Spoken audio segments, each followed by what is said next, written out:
मैं कौन हूं? क्या आप मुझे पहचानते हैं?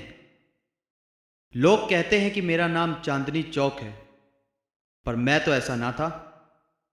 मुझे शाहजहां ने अपनी लाडली बेटी जहांरा के लिए बनवाया था। जब चांद अपने पूरे शबाब पर होता है और जब उसकी चांदनी मुझ पर पड़ती है तो मेरा रूप और भी निखर जाता है, और इसी चमक को देखकर मेरा नाम चांदनी चौक रखा गया।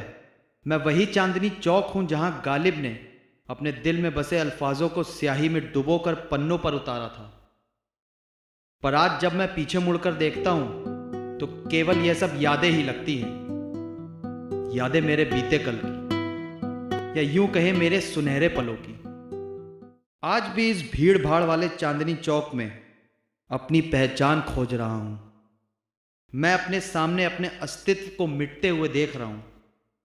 आज भी मुझे देखने हजारों की भीड़ आती है, और किस तरह वे मेरे साथ अपना पूरा दिन बिताते हैं, चलिए मैं आपको दिखाता हूं। सूरज की पहली किरण लाल किले पर पड़ते ही उसका स्वरूप और भी निखर जाता है। 16वीं सदी में लाल किले का निर्माण शाहजहां ने करवाया था। लाल पत्थरों से बने होने के कारण इसका नाम लाल किला पड़ा। यहां पर शाहजहां ने बहुत सालों तक राज किया है। यह लाल किला हमारे स्वतंत्र होने का साक्षी है। यहीं पर पंडित जवाहरलाल नेहरू ने तिरंगा फहराकर हमें स्वतंत्र घोषित किया था। यह विदेशी सैलानियों को आज भी अपनी ओर खींचता है। So hello, I was asked to tell you a little bit a visiting trip now, and I am coming from Austria. First time for me to be in India. I've been the second time in the tour, and it's as beautiful as the last time. And it's very great to see the building and the part how the emperors and the Mughals did the part with the water everywhere around in the forest, and it was great. Mirza Ghalib एक ऐसी शख्सियत है जिनका नाम न केवल उर्दू बल्कि पारसी शायरी में भी सुनहरे पन्नों पर दर्ज है। भले ही गालिब ने अपना बचपन आगरा में बिताया, पर अपने आखिरी समय में वे दिल्ली में ही थे।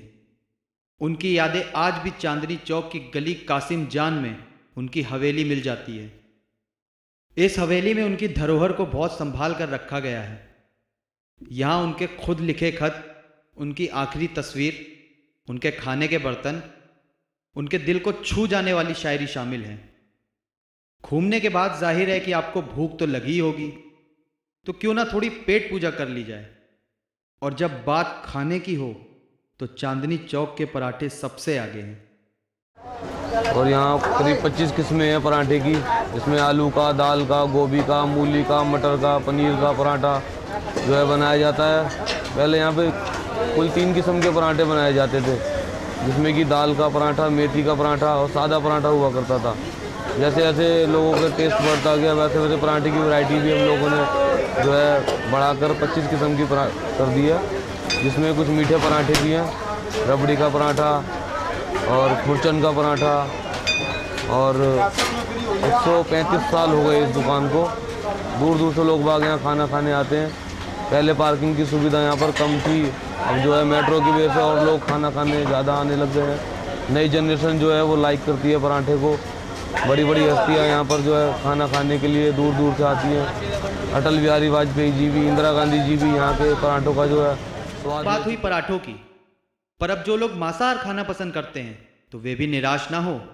उनके लिए भी यहाँ करीम भाई है, जिनका खाना बहुत ही लजीज है। ये अच्छी जगह है, हम लोग यहाँ पे काफ़ी टाइम से आ रहे हैं। हम लोग स्टूडेंट्स हैं and we enjoy coming here. Food is खाना बहुत ही अच्छा है, और आप देख सकते हैं हम लोग खा रहे हैं चिकन कोरमा और गुर्दा एंड कलेजी। It's very nice, it's awesome. खाने के बाद क्यों ना कुछ मीठा हो जाए। वैसे आजकल बच्चे और बड़े सब आइसक्रीम ही खाना पसंद करते हैं, पर घंटे वाले हलवाई का गर्म गर्म हलवा हो तो बच्चे बूढ़े भी पीछे नहीं रहते।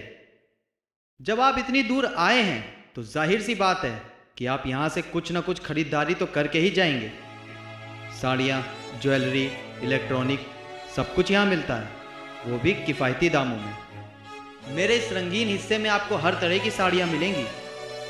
यहाँ बहुत सी लड़कियाँ अपनी शादी के लिए साड़ियाँ और लहंगे लेने आती हैं। मेरे रंग आपको दुनिया के हर जगह देखने को मिल जाएंगे, क्योंकि मेरे यहाँ से सामान एक्सपोर्ट भी किया जाता है। साड़ियों के साथ साथ आपको यहाँ ज्वेलरी की बहुत सी वैरायटी भी मिल जाएगी। अगर आप भारत के मसालों और ड्राई फ्रूट के बारे में जानना चाहते हैं तो आपको इससे बेहतर जगह नहीं मिलेगी। भले ही मैं 21वीं शताब्दी का हाईटेक चांदनी चौक बन गया हूं, पर आज भी मैंने सभी धर्मों को एक साथ संजोए रखा है। यह सब मेरी पूंजी है जो मैं पिछले कई सदियों से संभाल कर रखी है। पर कब तक? मेरी यही धरोहर अब पहले जैसी नहीं रही, ये बदल रही है। कौन है इसका जिम्मेदार, मैं या आप?